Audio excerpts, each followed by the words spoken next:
Diagnóstico. ¿Cómo se diagnostica entonces esta enfermedad? Bueno, recuerden que estamos ante la presencia de una enfermedad alergénica, ¿ok?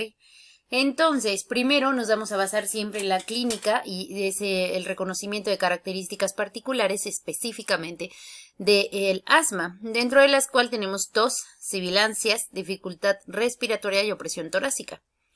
Estos episodios respiratorios sobre todo se van a presentar, pero ante la ausencia de otra explicación. O sea, como que no tengas alguna enfermedad respiratoria, sino que de pronto empezaste a tener tos, dificultad respiratoria y sibilancias, así de la nada, digámoslo de alguna forma.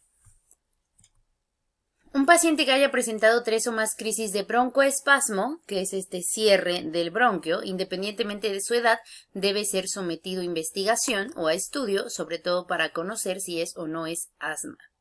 Se debe considerar una única crisis de características graves o 2 crisis que precisan ingreso. Los niños que tienen síntomas que son persistentes, entonces tienen más probabilidad de beneficiarse de intervenciones terapéuticas. Indicadores de probabilidad. Si recuerdan aquí, les acabo de decir que aquí, un niño que tenga una crisis de características graves o 2 crisis que precisan ingreso.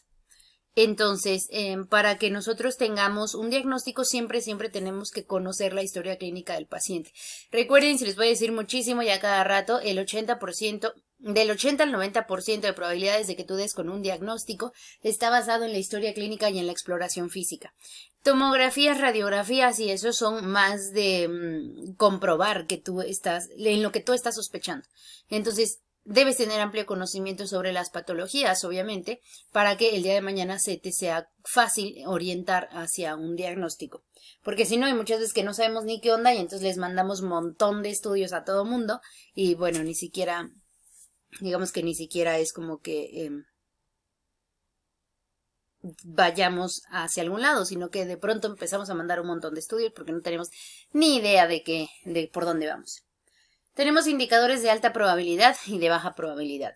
De alta, síntomas frecuentes, sobre todo por las noches o inicio de la mañana. Que estos síntomas te den después de un ejercicio físico. Desencadenantes como el aire frío o seco, exposición a mascotas, emociones, risas, historia familiar de atopía, alergia o asma, historia personal de atopía y alergia. Por otro lado, tenemos indicadores de baja probabilidad como síntomas exclusivamente con catarros, catarros aislados en ausencia de sibilantes o dificultad respiratoria, y que durante un episodio de crisis asmática sucedan auscultaciones sin alteraciones, que exista una espirometría normal o una fuerza expiratoria normal o ausencia de respuesta al ensayo del tratamiento con broncodilatador. Se valora entonces sobre todo las preguntas de los antecedentes personales que les vas a hacer al paciente y también sus antecedentes familiares. En dónde vive habitualmente, en dónde se encuentra la mayor parte del tiempo este niño y sobre todo que si se ha percatado que estas crisis asmáticas son después de hacer algunos eventos o después de encontrarse en algún lugar. ¿Okay? ¿Cuáles son los factores que desencadenan el episodio y los síntomas que presenta? Por ejemplo, el niño cada que es invierno le dan estas crisis. O al niño cada que va al campo le dan estas crisis. O cada que se acerca a su gato le dan estas crisis. Cosas así, ¿ok? También nos va a ayudar tener presentes ciertos indicadores que apoyan o no a la posibilidad del diagnóstico de asma. Como les decía, la exploración física completamente debe ser fundamental para un diagnóstico. Debe hacerse buscando, obviamente, la reacción bueno, el cuadro clínico respiratorio y, obviamente, buscando pues que sea compatible con asma. Una gran porción de los niños por debajo de los 5 años van a padecer episodios de sibilantes recurrentes. Estos son normalmente porque hay una infección del tracto respiratorio superior, ocurriendo en esta edad alrededor de 6 a 8 veces por año. Hablando de niños que van a presentar asma. Los episodios frecuentes o severos de sibilancias en la infancia son asociados con sibilancias recurrentes que persisten en la adolescencia. Repito, esto en niños que probablemente tengan asma. En el niño mayor de 6 años, la exploración es completamente pulmonar, ¿ok? Referente a la función pulmonar, siendo prácticamente las mismas que para el estudio del asma en el adulto. Tenemos una cosa que nos ayuda al diagnóstico que se llama espirometría, ¿ok? Espirometría como tal es un método de estudio que te ayuda a valorar la función del pulmón. Entonces tenemos volúmenes, tenemos capacidades pulmonares. Esto se ve completamente en fisiología pulmonar, pero vamos a dar un repaso, ¿ok? Capacidad vital forzada es el volumen de aire que puede ser expirado con el máximo esfuerzo y rapidez partiendo de una inspiración máxima. Y se expresa en litros. Estas son, repito, cosas que evalúa la espirometría. Capacidad vital forzada es que tú metas aire completamente, no lo hagan, se pueden desmayar. Y después saquen ese aire, digamos que abruptamente, ¿ok? Pero que lo saques a lo máximo, a lo más que puedas sacarlo. Volumen expiratorio forzado en el primer segundo, que el FEV1 es completamente importante para muchas patologías. Asma, EPOC, por ejemplo, es sumamente importante FEV1, ¿ok? Volumen expiratorio forzado en el primer segundo, partiendo de una inspiración máxima. Se expresa en litros y refleja las alteraciones de las vías aéreas mayores. Relación de FEV1 o volumen expiratorio forzado con FVC. Es el porcentaje de la FVC que se expira en el primer segundo, ¿ok? De lo que ya inspiraste, metes aire a todo lo que se puede y después en el primer segundo cuánta cantidad en litros sacas, ¿ok? Y la relación va prácticamente al mismo resultado, pero representado en porcentaje. Los demás también son importantes, pero en realidad el que nos importa muchísimo para estudios, para diagnósticos, FEV1.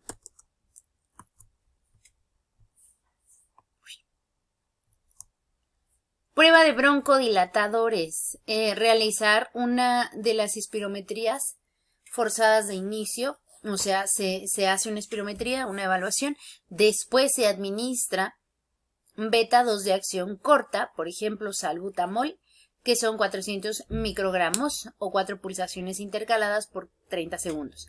¿Ok? Y después de 10 a 15 minutos se vuelve a realizar la espirometría forzada post-broncodilatador. Obviamente va a haber una alteración porque con el broncodilatador, como se los expliqué hace rato, vas a hacer que abra esa luz, ese lumen de la vía aérea. Entonces, obviamente va a haber una mejoría si es que da positivo. Ok, la prueba de broncodilatación se considera positiva cuando FEV1 post-broncodilatadores te da un porcentaje mayor al 12%. Respecto al basal, que es 9%, ¿ok? Si se dan cuenta, aumentó su volumen expiratorio.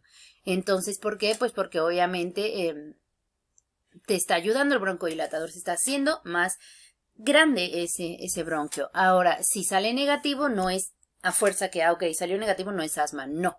Simplemente, pues, no salió positivo esta prueba.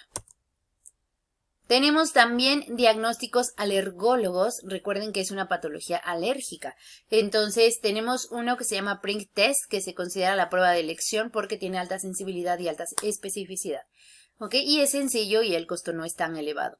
Es un test cutáneo en donde el problema radica en la interpretación, dado en que se hallan pieles hiporreactivas, o sea, pueden ser falsos negativos, ¿ok? Que te diga que no pasó nada, que no hay una reacción, ahorita vamos a ver exactamente de qué estamos hablando, de la reacción, pero que no salga positivo, pero sí existe la enfermedad. El problema es que es una piel hiporreactiva. Se utiliza histamina al 1% para el control y se forma una pápula de 2 milímetros de tamaño y se puede considerar positiva a esta edad. Se debe evitar la administración de antihistamínicos como mínimo 3 días antes. Obviamente, ¿no? El medicamento antihistamínico va a bloquear la función de la histamina. Entonces, si 3 días antes yo le doy un antihistamínico, cuando se le haga la prueba con histamina, pues va a salir negativo. Y repito, falso negativo, porque en realidad la respuesta es que sí puede ser alérgico a, pero como tú le diste antihistamínicos, pues no se va a presentar la histamina. La inmunoglobulina E específica también es una prueba que le podemos hacer a estos pacientes, pero el detalle es que es de elevado costo. ¿Ok? Algunos laboratorios disponen de una prueba de cribado que se llama Fadiotop, que es una mezcla de alergenos inhalantes, ¿ok? Y Fadiotop Infant, que es la mezcla de alergenos inhalantes y alimentarios.